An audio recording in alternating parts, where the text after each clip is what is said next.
Oh my God, guys, I think they got him this time because the Senate Dems just released this really damning report that Donald Trump and a DOJ lawyer met 9 different times to try to overturn the 2020 election.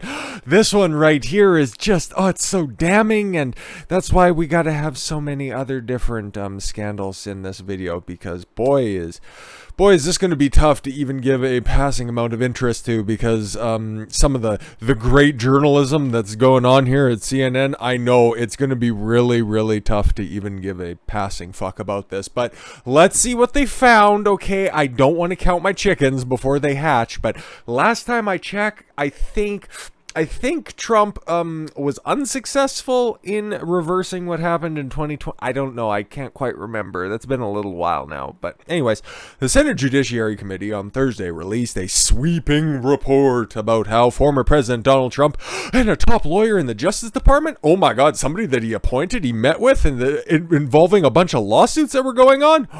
Oh my God, to overturn the 2020 presidential election? Did he ask him to look at stuff that you're legally allowed to look at? Okay, let's see. Trump directly asked the the Justice Department, my mistake, we need to get this one factually correct. This is CNN, after all, the most trusted name in news. 9 times to undermine the election result. Do you see how much framing they're doing just in the first couple of sentences? And his chief of staff, Mark Meadows, broke administration policy by pressuring a Justice Department lawyer to investigate claims of election fraud. How is that breaking administrative policy? Any rules? Did they break any sort of laws, or it's just policy? Oh, okay, cool. So they're gonna start making ethical claims. All right, now, which is based on witness interviews of top former Justice Department officials, like the one anonymous source that was just a fucking glorified coffee fetcher that you guys said, oh, we have an inside source on the. But let's be fair, they might have something here. Highly fucking doubt it. The Democratic-led committee also revealed that White House counsel Pat Cipollone threatened to quit. Oh my God, in early January, as Trump considered replacing then acting Attorney General Jeffrey Rossen with Jeffrey Clark. Oh my God, after Jeffrey Rossen took over for the departing William Barr at the end of December, and it really wouldn't much matter. Okay, whatever. A DOJ lawyer who supported election fraud conspiracies. Oh my God, somebody who was going to do something in the waning days of the Trump presidency. This truly is a scandal of epic proportions that needs to be on the front page of CNN.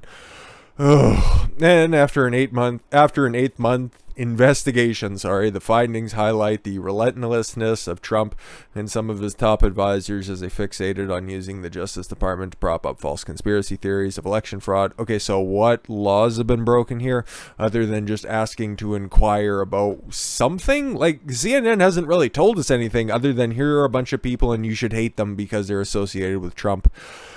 Soon after the release of this report Thursday morning, Republican Senator Chuck Grassley's office issued a GOP version which pushes back on Democrat findings and defends Trump, saying that he listened to his senior advisors and followed their advice and recommendations. And as you can see, Biden's in the White House right now, to pretty much everyone's dismay. So if you guys want to run with this, literally on the front fucking page, yes, that's on you, but boy, do I not see anything there.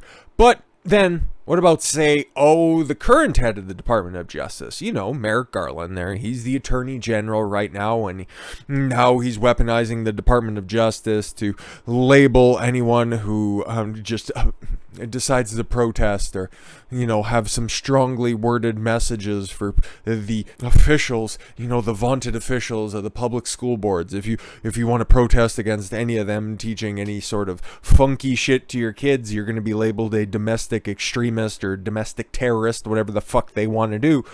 But it looks like Attorney General Garland's daughter is married to the founder of education group promoting critical race theory. Do you think that there might be a conflict of interest there? Do you think that there's something more substantiated than a lawyer met with Trump and therefore Orange Man bad, and here's a report, the more wasting of taxpayer money? All right. Parents accuse Biden administration of conflict of interest as DOJ ups investigation into parents. Yeah, ain't this a bitch? Attorney General Merrick Garland's daughter, Rebecca Garland, is married to the co-founder of Panorama Education, a group that allegedly utilizes critical race theory teachings and has contracted with school boards across the country. Oh, but they don't teach CRT in classrooms. Yeah, fuck off. An alarmed parents group revealed on Tuesday.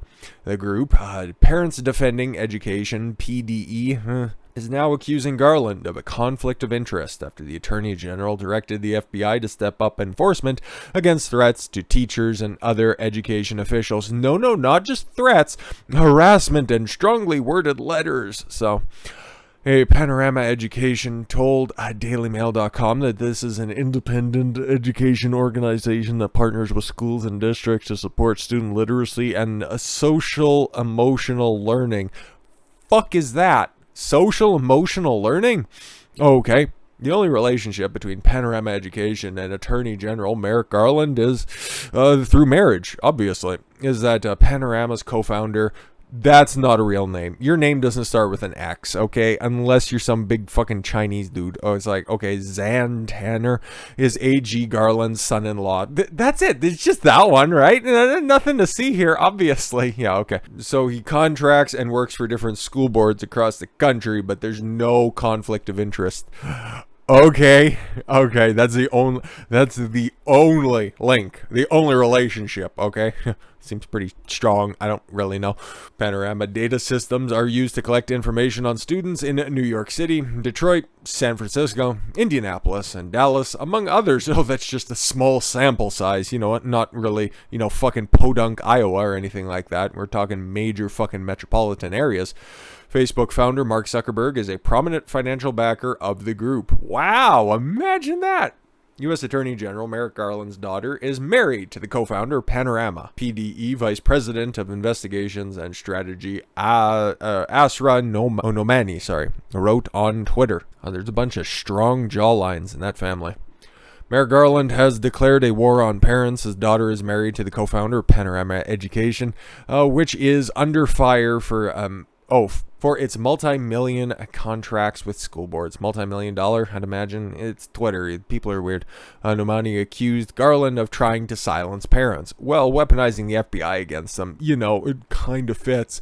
But that's not all. Okay, ew, gross. That's her husband? That sucks. Parents are concerned over intrusive surveys and screeners that ask 12-year-olds if they are pansexual or gender fluid. Ew, why do you need to know that? Why are you even trying to make fucking kids think about that stupid shit, you fucking weirdo? The survey is often administered by Panorama Education. Oh, so that's what the PAN stands for. And hopefully the RAM implies the company vehicles and your feet. Okay? One of the images appears to show a survey asking whether the respondent, the child, is gay, lesbian, bisexual, pansexual, aromantic, what? Asexual, or questioning.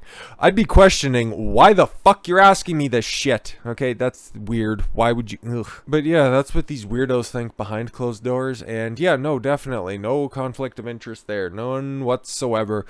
But what about there's another scandal going on, and I know it didn't make any of the headlines of any of the other major news sources. So I had to do a little bit of digging on this one, but yeah, Bill de Blasio on his way out the door. Yeah, it kind of revealed that he may or may not have misappropriated very heavily on the May about $330,000 worth of funds, not to mention his wife spending millions and millions of dollars earlier in his administration. This one right here, he was just, stealing from the New York PD unions. That's all. It had their blessing anyway, so don't worry about it. DA weighs charges for New York Police Department boss DOI, says obstructed de Blasio detail probe. Manhattan District Attorney Cyrus Vance is mulling criminal charges after city probe found NYPD inspector running Mayor Bill de Blasio's security detail actively obstructed and sought to thwart the investigation. Inspector Howard Redmond, who oversees the police department's executive protection unit tasked with the mayor's security, would be subject to obstruction of justice charges, Department of Investigation Commissioner Margaret Garnett said Thursday. Inspector Redmond's conduct has been referred to the Manhattan District Attorney's Office for possible criminal prosecution. Oh my God, but what did he do though? Okay, I give you guys the brief overview, but let's take a look a little bit further. Top investigator Bill de Blasio, New York PD detail used as a concierge service for Sun. Oh, it's just one of those perks of being mayor of New York City, right? Right? No. The head of the city's investigatory agency ripped Mayor Bill de Blasio on Thursday for allowing his NYPD security team to be turned into a concierge service for his son. During a press conference following the release of the scathing Department of Investigation report, DOI Commissioner Margaret Garnett declared the mayor's security team members have in recent years chauffeured son Dante de Blasio, that's a real name, around the 5 boroughs for personal needs rather than the unit's intended purpose. Oh my God. In practice, what's happening is that, it's not security. It's essentially a concierge service, primarily for Dante, she says. And that, I think based on the view of the experts we spoke to, is probably not good and probably not on the up and up, okay? Garnett explained the mayor's son used a security detail when convenient. Of course, why would you need it all the time? Not when cops protecting him are most needed. Of course, when they're not needed around the Black Lives Matter painting that was in the middle of the street right in front of Trump's building. You know what? When they aren't doing that, they're just making sure that Dante gets to wherever he needs to go in a timely fashion. If Dante de Blasio has to pick up a prescription at CVS on the Upper East Side of Manhattan at 2 o'clock on a Sunday afternoon, and he doesn't want to walk because it's raining, then he can be driven there by a trained NYPD detective, she said, being just a touch hyperbolic, but I understand the sentiment. But that's not all. Okay, you think that would be bad enough? Like, we've actually got tangible stuff, unlike what CNN is saying. Orange man bad. And it's that's cool. Thursday morning showed that the NYPD said probe showed on Thursday morning that the NYPD shelled out $319,794 on the NYPD security team accompanying the mayor as he traversed the country during his presidential campaign, including to a Red Sox game. The mayor of New York City going to a Red Sox game on the taxpayer dime. You love to see it. And that his detail members occasionally transported his campaign staffers while driving the mayor. And then also going to see the biggest cuckold in the Western Hemisphere. Isn't that adorable? So I don't know. I brought you guys some scandals from both sides of the aisle. Obviously, we know how bad Trump is. Am I right, guys? And then we got Merrick Garland actually with a conflict of interest. Okay, you know what, maybe. And then you have Bill de Blasio misappropriating hundreds of thousands of dollars. I don't know which really one adds up a little bit more or not, but we need to be fair and honest, right? With that said, thank you all very much for the gift of your time. I've been Don Consuelo. I want you to follow your gut and get after it. Take care, everyone.